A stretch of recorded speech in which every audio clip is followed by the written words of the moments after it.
Welcome. Welcome to our show here tonight. Welcome to We'll Sing and We'll Shout. I am your host, Steve Hansen, and we have Cheryl on here Can't with us hear him. Why tonight. can't I hear him? Do you mute it? Oh, Cheryl, you opened up a second window here. Can he hear you? I don't know. Oh, sister.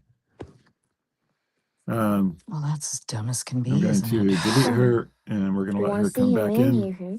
I know. You can. If you And want to see him, All right, I'm going to try again. hear him and sing. Okay, it's in Google. okay, so while I'm playing around with this, I want to share this Now, story, Go to here. a basketball story about Open my in brother Safari. Matt, and I'm going to Allow. tell Cheryl to try coming in again. She was all set up, and then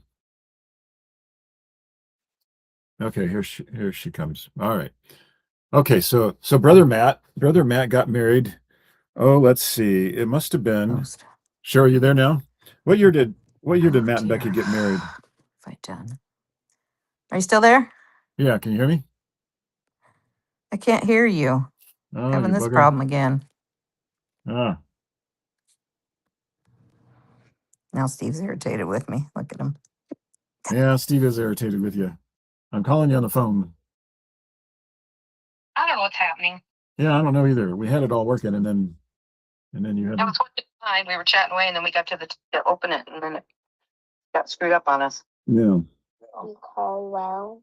Let me try to delete you off of here one more time, and you come in. Okay. And I'm gonna kind of get out of this, and then go back in again from the email, right? yeah. Okay. Let's try that. All right. Okay, folks. So Matt got married to Becky, and I want to say,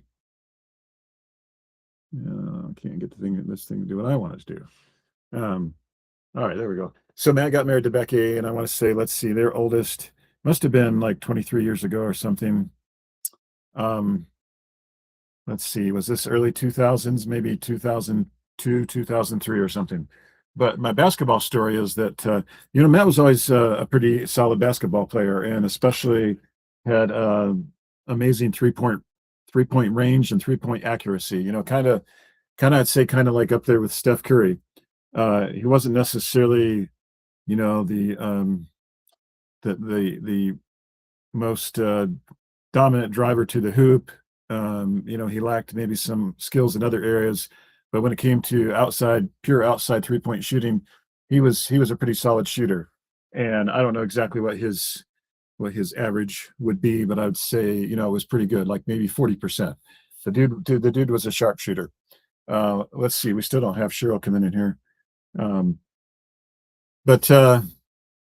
So Matt's getting married, and it's out here in Utah. And let's see, we were living in Illinois at the time, so we traveled out here from Illinois to attend this wedding, and we were staying at the Marriott Mountainside Resort in Park City, and it was summertime, so it was a reasonable price. And here's Cheryl again. Are you there, Cheryl?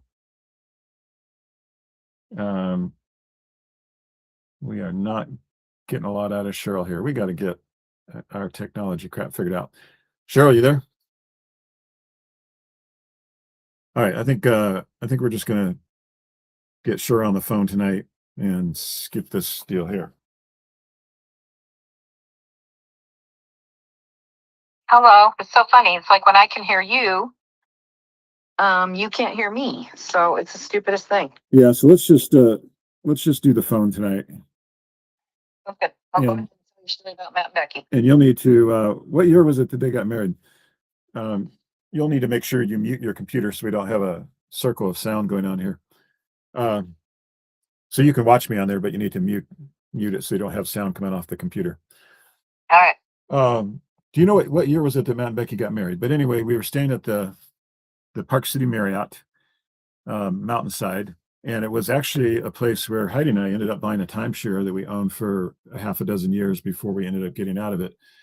But Matt and Becky, I think, Matt was staying there with us. Becky was probably staying with her folks before they got married. And we were playing basketball in the pool the very day before he got married. This was like our bachelor party in the pool playing basketball. and there was a hoop obviously beside the pool, and this is that big pool there at the mountainside Marriott. And it's a pool that I'd swam in a number of times before, and it's got like 6 hot tubs up on the hill there that kind of cascade into each other. Really, really nice setup, primarily for the skiers for the winter time, but a pretty nice place to stay during the spring, summer, and fall. So we're in the pool playing basketball, and Matt is just like dead on, and we're out there playing for a couple hours, and I think Matt's friend Matt Shane was in there with us. Ben might have been there. I can't remember who was all in there playing. I think my sons Devin and possibly Bart were playing. Bart might have been a little young at that point. I don't remember that. I'm thinking Matt would have gotten married about 96. That's when he would have been 20 years old. I think he's married like more like 98. No. It was early 2000s. Oh yeah, Okay. yeah, definitely. I mean, he graduated from high school and he was 20 in 96. 76, so 96 he was 20. Yeah, it was, I know it was, I didn't. 2 years to go on his mission. Duh. Yeah. So He still had to go out to school at Utah State, which is where they met. right. Yeah. Okay. So you weren't very helpful with that one, but anyway, sometimes you are helpful, but not on that one.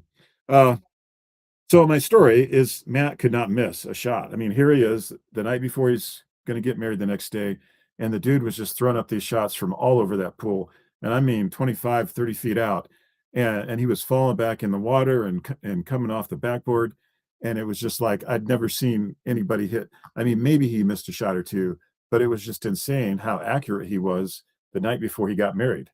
And I joke with him about this, but this was not true, but it is part of the joke that I play with him, is that, yeah, after he got married and I played basketball with him, he couldn't hit the backboard. But the night before he got married, that kid could not miss a shot in that pool. And I just couldn't, I'd never seen anybody put on such a shooting display in a swimming pool. So that's my little Matt basketball story. So the population of Earth, a little information here for you, Cheryl, that I think is interesting. The population of Earth is somewhere around 8.3 billion as we sit here tonight. And of course, you just added one in your family, so now it's 8.3 billion plus one. And the web tells us, or Google tells us, that about 75% of people globally use the web, which is amazing.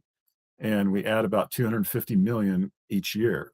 So that means there's over 6 billion people on the web. The US usage rate, 93% of us, people who are old enough to have a phone, have a phone. What's interesting, Northern Europe, which would be Denmark, Norway, Sweden, Finland, England, Ireland, those places where we predominantly come from, the usage rate is 97%. China has the most users at 1.1 billion, and Facebook is the biggest, platform out there with over 3 billion users.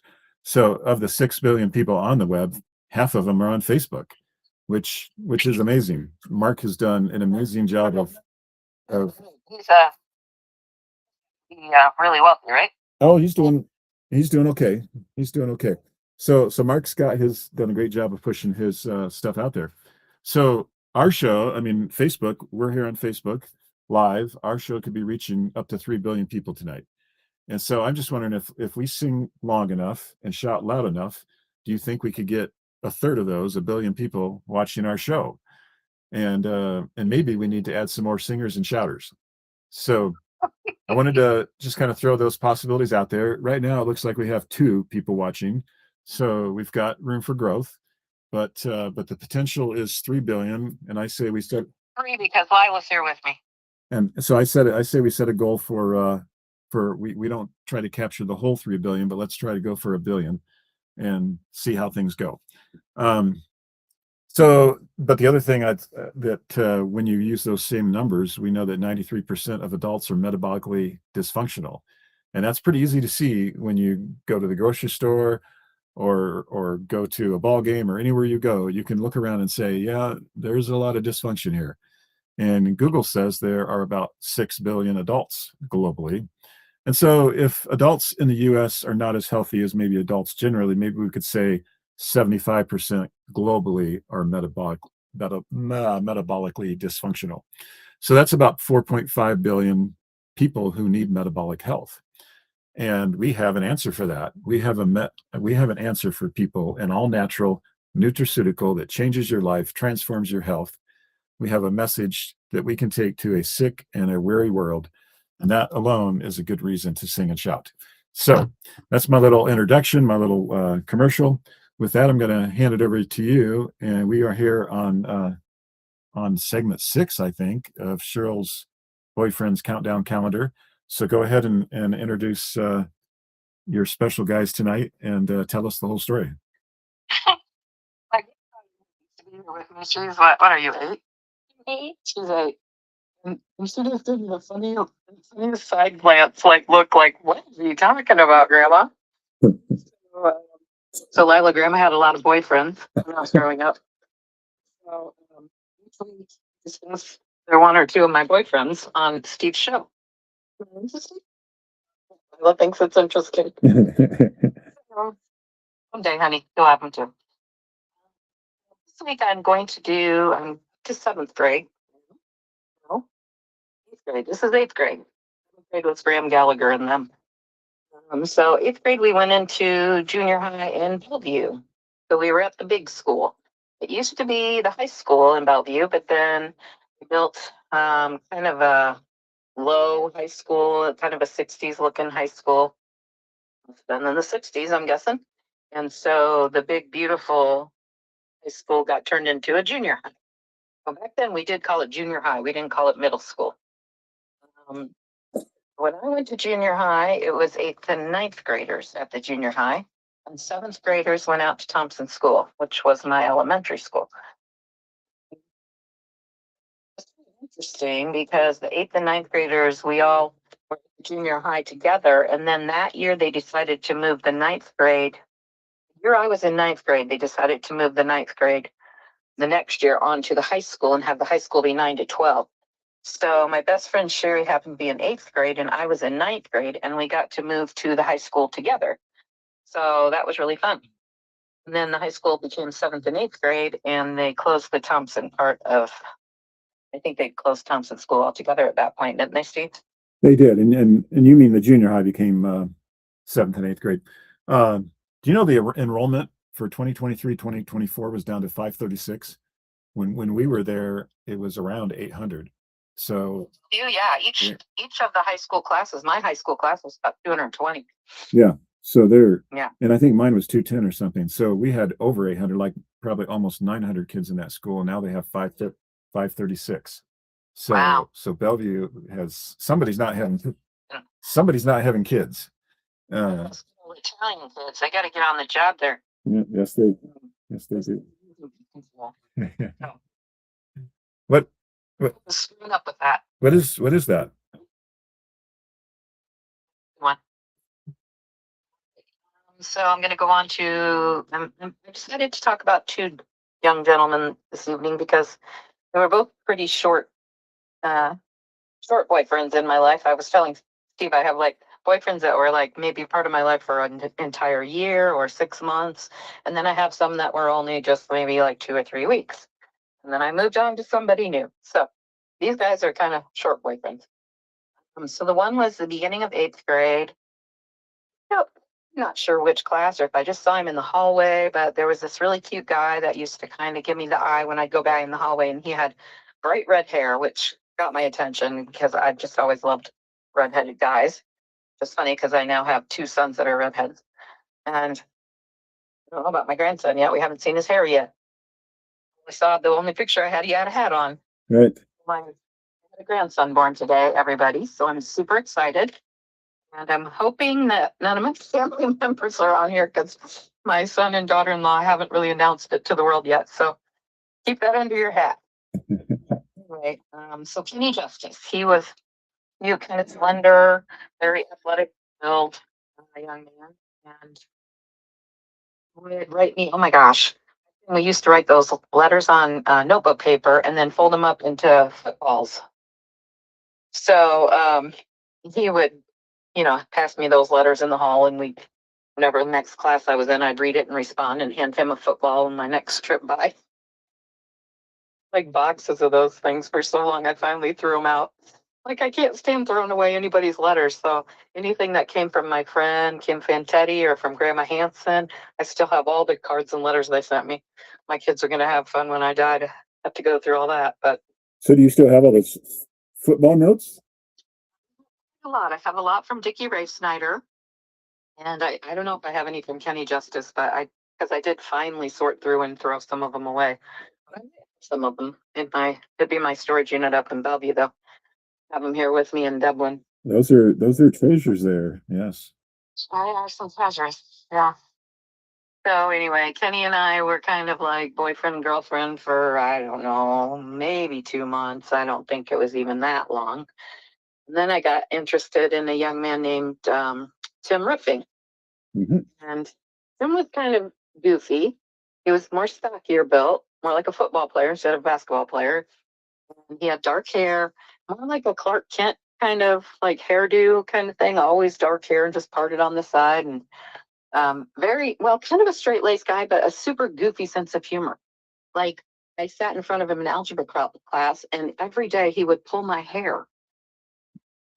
He ended up being one of the brightest guys in our senior year. He had some big honors or something because he was so brilliant. So Tim Ruffing sat behind me in one of my classes, and we got really friendly and used to walk the halls together and stuff. I don't think we even kissed, but this was 8th grade. So, we held hands and enough to make poor Kenny Justice jealous, I'm sure. What who caused the Kenny breakup? Remember if it was both of us or if I just kind of got bored of the red hair and went on to the dark hair. Right. Dark haired man, I'm telling you, Pierce Brosnan is my ideal man. Oh, there you go. Tall, dark, and handsome All right. is my thing. Must be because my daddy was tall, dark, and handsome, and I always thought he was so good looking. Right. So then Tim Ruffing and I were friends. And what's interesting is even after the romance kind of went away with me and Tim there in 8th grade, in 9th grade, we were in algebra class together and we remained friends. We were friends all the way through high school, even after our little budding romance went away. But so that's kind of it for those two guys. But I have them on my list, so I had to talk about them. Like Rodney Birch, I could talk about him for an hour, but Tim and Kenny Justice, they only get a few minutes each. But so be it. Right. Yeah. Story for this week. All right. That wasn't nothing too exciting there, but I do remember. I remember Tim more than I remember Kenny, but I have vague memories of Kenny. I would have had a hard time remembering that you had ever dated him, but yes, life at the old junior high. So did you just spend 1 year at the junior high? No, I went 8th and 9th grade. Oh, you're there 2 years. Sherry only went 8th grade and then moved over to the high school in 9th grade with me. So the two of us moved over to the high school together. Right. I was only there for 8th grade, of course, because I had 7th grade out of Thompson. I loved the junior high. I had a great year there and just really liked that building. It had a really cool feeling to it. Obviously there was a lot of Bellevue history there in the old building there. Well, and the gym being there and everything. And of course, that building meant a lot to me, even through high school, because that's where we did our theatrical productions. And theater just grabbed me. As soon as we did The Wizard of Oz my sophomore year. And we had a great teacher named Miss Smith who ended up marrying the VOAG teacher. So then they both left together, I think. Yep. Moved back to Indiana or something. But so Miss Smith directed The Wizard of Oz in the fall, and I was in Munchkin, and I enjoyed that. It wasn't like life changing for me. And then in the spring, we did Hello Dolly, and after that, I just knew I wanted to be part of theater forever. So the stage and everything we used was at the junior high. It was that very big auditorium there. So that building meant a lot to me, and it was hard for me when it got torn down. And I also was in the Cherry Festival pageant there, where I came up first runner up. Right. Yeah. Yes. Let's not go into all those details, but yes. Not because they wouldn't be good details, but just because anyway. Yeah, it's really a shame that they tore that building down. It seems so solid. And like, what was wrong with it? Why did we have to tear that building down? And No, it's a government thing, so don't get me started on that. and it had that amazing auditorium and a great gym that Bellevue could have used as like a community center. And Yeah, you know where they do their plays now? The elementary school cafetorium. It's Yeah. a joke. right, It's a cafeteria that they line chairs up in. right, They couldn't have kept that beautiful theater for her to work in. right. Makes me, every time I go to a play there, it makes me angry. Yeah. Little tiny stage, you know. Yeah, I can't stand it. Yep. Crazy things, crazy times. So, Yep. well, thank you. We're 20 minutes in. Thank you for sharing all that. Tomorrow night will be Tuesday night. I will be on my way to LAX tomorrow night. So I don't know how or when I'm going to do this. I'll get that figured out tomorrow. I might do something I haven't done before, and that is I might do a recording and then have it play at the regular time. And then Wednesday night, I will broadcast from Thailand at whatever time it takes me to stay on schedule. So That's crazy. so that'll be fun. That'll be we'll sing and we'll shout from Bangkok. So that'll be pretty cool. Goosebumps. I'm so excited for you because we did The King and I when I was in high school. Of course, Oh. everything goes back to theater with me. Right. And that was all about Siam and Thailand and all that kind of stuff. So Yeah. pretty cool. Well, we'll have to have you drum up some stories about that whole deal. So That was a fun play. all right. Well, hey, thank you. Thank you for sharing. Thank you everybody for tuning in and watching live or watching on the replay. And we will catch you tomorrow night on We'll Sing and We'll Shout. All right. Take care. Thanks, Cheryl. You Yeah. you can